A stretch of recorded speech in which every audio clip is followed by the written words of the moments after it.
Inawezekana.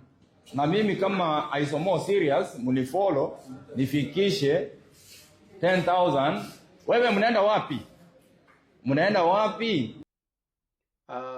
From the word go, ilikuwa dhania Mosiria alikuwa anamsupport Jimo comedy.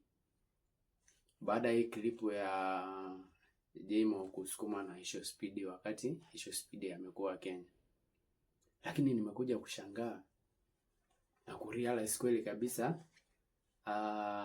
intention ya Mosiria ilikuwa support Jimo comedy. Intention yake ilikuwa kabisa focus atumie ukijana kupata followers. Sababu hata nyinyi hivyo hivyo mmemsikiza kabisa Mosiria. Yaani intention ya Mosiria ni kupata followers, sio kusupport huyu kijana. Sababu mwisho wa siku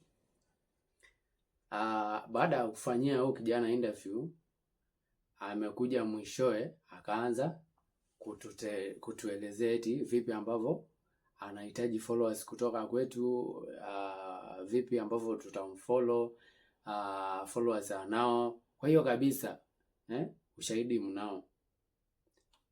Mosiria intention yake ilikuwa support Jimo. Intention ya Mosiria alikuwa apate followers, atumie ukijana apate followers kupitia